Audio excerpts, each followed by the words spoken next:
এই মুহূর্তে বাংলাদেশের রাজনৈতিক ও কূটনৈতিক অঙ্গনে সবচেয়ে বেশি আলোচিত একটি খবর ভারতের গোয়েন্দা সংস্থা রিসার্চ অ্যান্ড অ্যানালাইজ উইং অর্থাৎ এর প্রধান পরাগ জেন কেন গোপনে ঢাকায় এসেছেন, কোনো পূর্ব ঘোষণা নেই আনুষ্ঠানিক সংবাদ সম্মেলন। পরাগ জেনের নেতৃত্বে 4 সদস্যের এক উচ্চ পর্যায়ের হাই প্রোফাইল প্রতিনিধি দল এয়ার ইন্ডিয়ার একটি বিশেষ ফ্লাইটে শাহজালাল আন্তর্জাতিক বিমানবন্দরে অবতরণ করেছেন।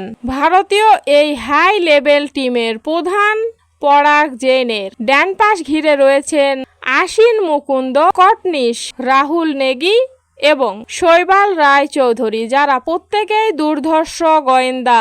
ঢাকার প্রাণকেন্দ্রে একটি কঠোর নিরাপত্তা বেষ্টিত 5 স্টার হোটেলে আস্তানা গেড়েছেন এই স্পাই মাস্টাররা। কিন্তু প্রশ্ন উঠেছে, চীনের বেইজিং সফর সেরে আসা এই তুখোড় গোয়েন্দা প্রধান হঠাৎ ঢাকার মাটিতে কেন? এটি কি শুধুই কোনো সাধারণ রুটিন সফর, নাকি দক্ষিণ এশিয়ার ভূ রাজনীতির দাবার বোর্ডে নতুন কোনো প্রলয়ঙ্কর চালের নীল নকশা? ঘটনাক্রমগুলো লক্ষ্য করুন।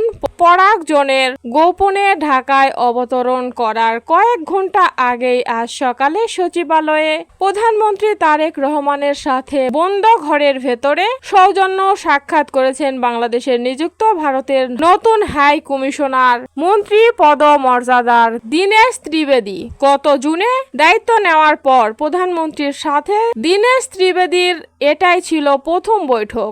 আর তার ঠিক আগের দিন পররাষ্ট্রমন্ত্রী খলিলুর রহমানের সাথে রাষ্ট্রীয় অতিথি ভবন পদ্মায় রুদ্ধদ্বার বৈঠক সেরেছেন তিনি। রাজনৈতিক মহলে আজ একটি খবর আগুন হয়ে ছড়িয়ে পড়েছে। নয়াদিল্লিতে নরেন্দ্র মোদীর আমন্ত্রণে 12 থেকে 13 তারিখে অনুষ্ঠিত হতে যাওয়া অতি গুরুত্বপূর্ণ ব্রিক্স শীর্ষ সম্মেলনে যোগ দিতে একেবারেই রাজি নন বাংলাদেশের প্রধানমন্ত্রী তারেক রহমান।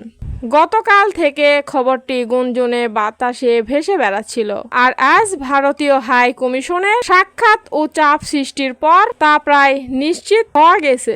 হাই কমিশনার দীনেশ ত্রিবেদী এসেছিলেন সরাসরি মোদির বিশেষ কূটনৈতিক বার্তা নিয়ে, যাতে তারেক রহমানকে যে কোনো মূল্যে ব্রিক্স সম্মেলনে যোগ দিতে রাজি করানো যায়। কিন্তু ঢাকার মসনদ থেকে তারেক রহমান কোনো রকম সরাসরি সংঘাত বা রেসপন্স না দেখিয়ে খেললেন চরম এক প্যাসিফিক গেম। তিনি সাফ জানিয়ে দিলেন, আগে ইনকিলাব মঞ্চের নেতা শহীদ ওসমান হাদির হত্যাকারী এবং ভারতে আশ্রয় নেওয়া সাবেক স্বৈরাচার শেখ হাসিনাকে আনুষ্ঠানিকভাবে ঢাকার হাতে ফেরত দেওয়া হোক। তারপর ব্রিক্স ও অন্যান্য দ্বিপাক্ষিক সম্পর্কের টেবিলে আলোচনা করা যাবে। দিল্লির এই হঠাৎ আনাগোনা হাই কমিশনার থেকে শুরু করে কাউন্টার ইন্টেলিজেন্সির শীর্ষ কর্তাদের ঢাকায় আগমন কি শুধুই ব্রিক্স সম্মেলন ঘিরে, নাকি এর পিছনে লুকিয়ে আছে আরো বড় কোনো গোপন চুক্তি? রাজনৈতিক বিশ্লেষকরা অত্যন্ত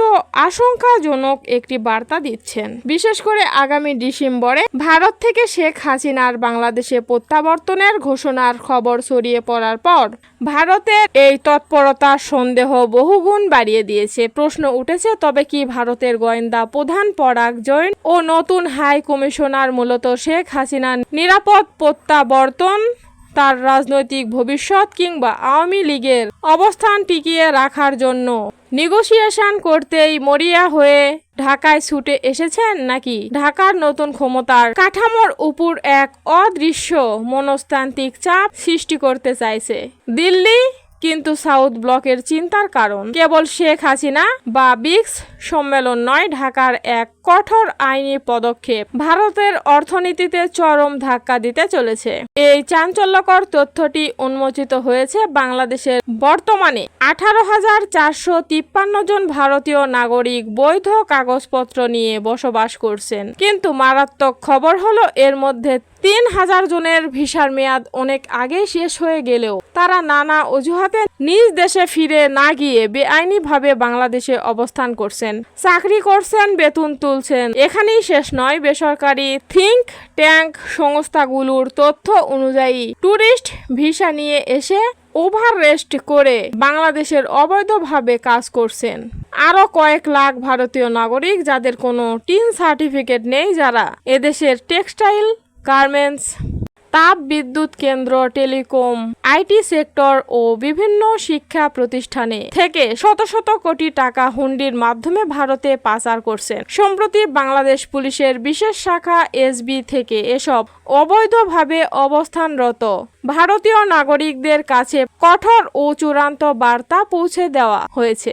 অবিলম্বে দেশ ত্যাগ করুন, নয়তো আইনি গ্রেপ্তারের মুখোমুখি হতে হবে। কয়েক লাখ ভারতীয় কর্মীর এই আকস্মিক বিতরণ ও কোটি কোটি ডলারের রেমিটেন্স প্রবাহ বন্ধ হওয়ার আশঙ্কায় ঘুম হারাম হয়ে গেছে দিল্লির নীতি নির্ধারকদের। চারপাশের ভৌগোলিক সমীকরণ যখন ভারতের হাতছাড়া হয়ে যাচ্ছে, তখন তাদের মাথা খারাপ হওয়ার বাকিটাই বাকি রইল। একদিকে বেইজিং এর সাথে ঢাকার প্রকাশ্য কূটনৈতিক এবং অর্থনৈতিক দহরম মহরম, অন্যদিকে বগুড়া তুরস্কের সহায়তায় নির্মিত হতে যাওয়া আধুনিক সামরিক ড্রোন ফ্যাক্টরি, আর তার সাথে যুক্ত হয়েছে ঐতিহাসিক প্রতিপক্ষ পাকিস্তানের সাথে ঢাকার প্রতিরক্ষা ও কৌশলগত দ্বিপাক্ষিক চুক্তি। উত্তরে চীন, পূর্বে তুরস্ক, আধুনিক ড্রোন প্রযুক্তি, পশ্চিমে পাকিস্তান আর দক্ষিণে বঙ্গোপসাগর। সব মিলিয়ে বাংলাদেশ যে আজ শক্তিশালী বলয় তৈরি করেছে, তাতে ভারতের ব্যাকইয়ার্ড পলিটিক্স পুরোপুরি চুরমার হয়ে গেছে। পরাগ জোনের ঢাকার হোটেলে অবস্থান এবং কূটনৈতিক চালের পিছনে ঢাকা কি নিজের আত্মমর্যাদা ও সার্বভৌমত্ব রক্ষা করতে পারবে, নাকি দিল্লির কোনো গোপন চালে বদলে যাবে সব হিসাব নিকাশ? পুরো সাউথ ব্লক এশিয়া এখন নজর রাখছে ঢাকার পররাষ্ট্র মন্ত্রণালয়ের বন্ধ দরজার দিকে। প্রিয় দর্শক, বিষয়টিকে আপনি কিভাবে দেখছেন জানান মন্তব্যের ঘরে। আর এই চ্যানেলে নতুন হলে অবশ্যই চ্যানেলটিকে সাবস্ক্রাইব করে পাশেই থাকবেন।